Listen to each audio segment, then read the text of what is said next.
Hello, I'm the Nostalgia Critic. I remember it so you don't have to.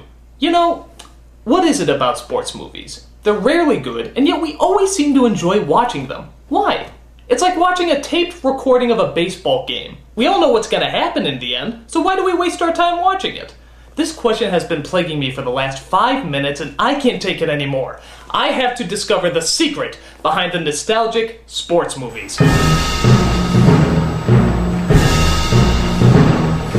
In the late 80s and especially the early 90s, we get a huge flood of children's sports movies. You could say the start of it all was the Bad News Bears. At least that's where the formula started. You know, the formula about the underdog team of misfits who don't look like they have a chance and then somehow turn into the greatest team of all time within one season. It may have started with the Bad News Bears, but it was the Mighty Ducks that got the attention of our generation. It was about a lawyer who had to spend his community service time teaching pee-wee hockey to a bunch of rowdy kids. And as you might have guessed, hijinks ensue. Of course, in a matter of no time at all, the team makes it to the championship because they start playing with heart. It wasn't a good movie, but it wasn't really a bad movie either. It was just kind of a generic sports film. But for some reason, we all saw it, which meant not one, but 2 sequels actually came out of this, with the exact same storyline. But wait a minute, how can the exact same team that won the championship suddenly need to be trained again? Haven't you guys been training in the off-season? You know, I knew we forgot something.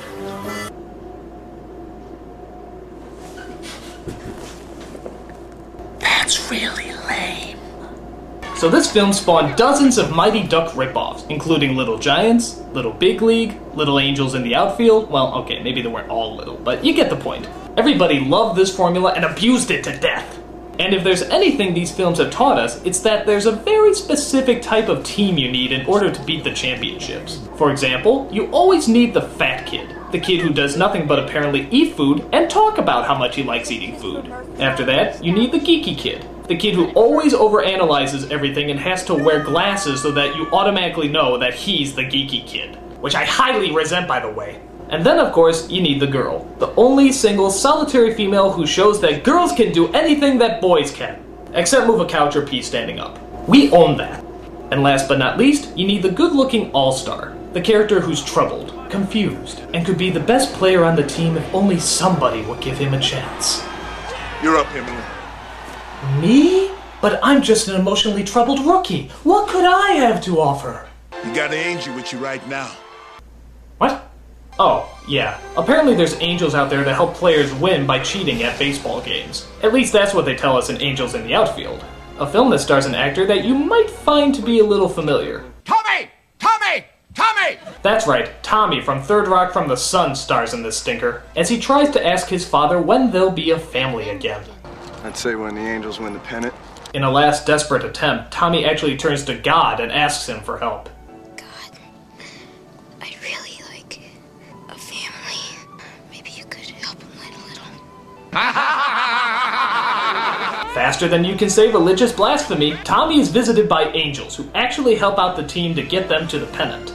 Now what sense does that make? Are you seriously telling me God is up in heaven somewhere saying, "A nasty earthquake kills billions? Sorry, not really my department.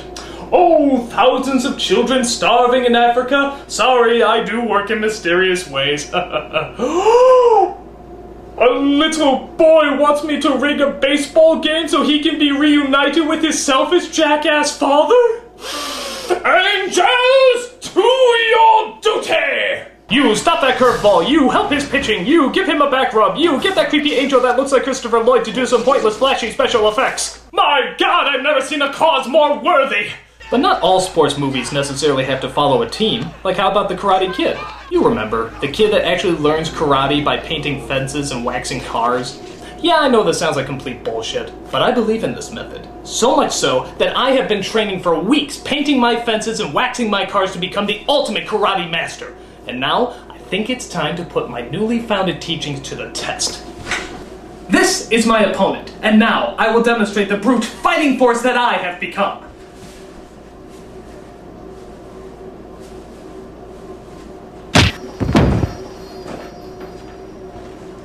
Okay, so maybe the idea is a little far-fetched, but not as far-fetched as some of the other underdog stories, where the star of the movie is literally an underdog. Like in Air Bud.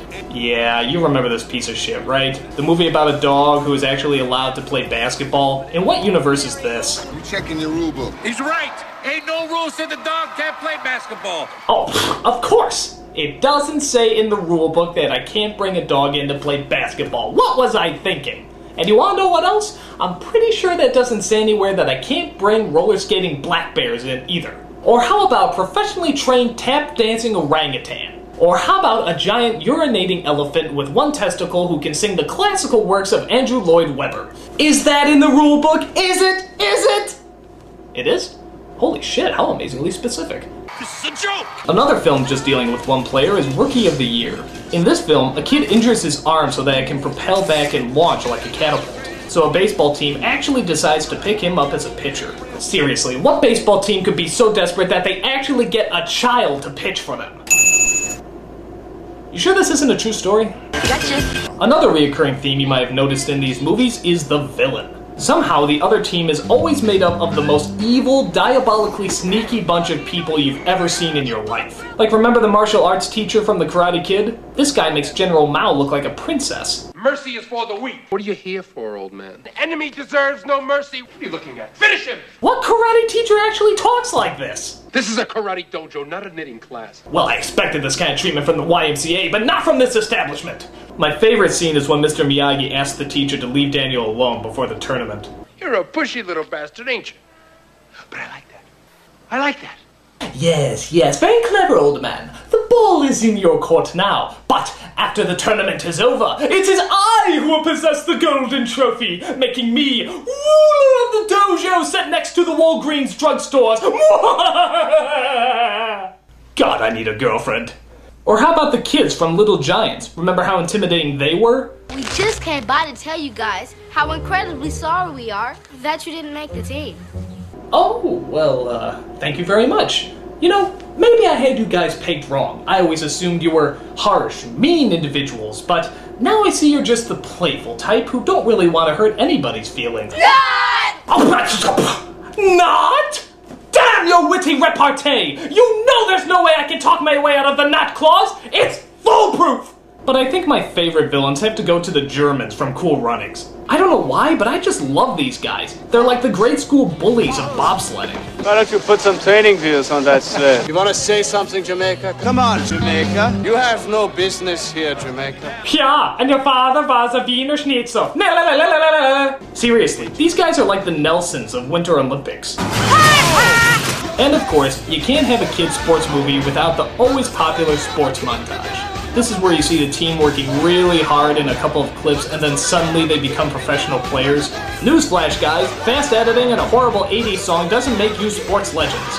In fact, you can do anything with an 80s song and fast editing and you'll look like a hero. Watch!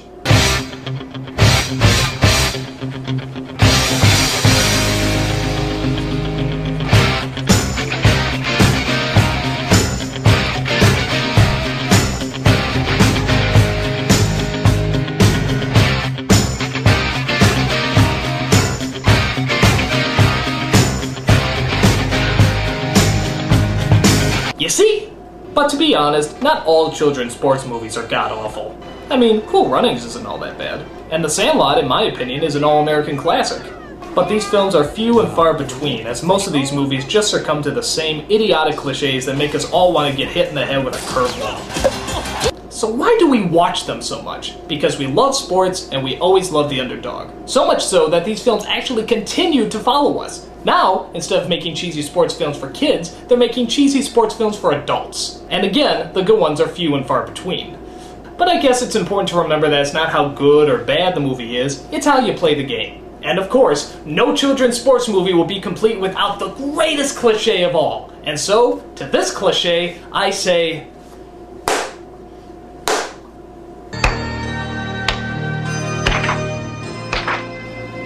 to Lucas... to Cool Runnings, to Rudy,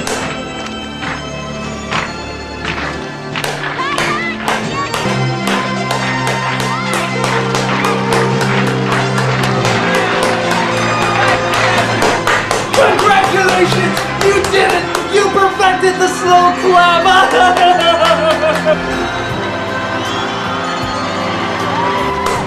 I'm the Nostalgia Critic. I remember it so you don't have to. Oh my god!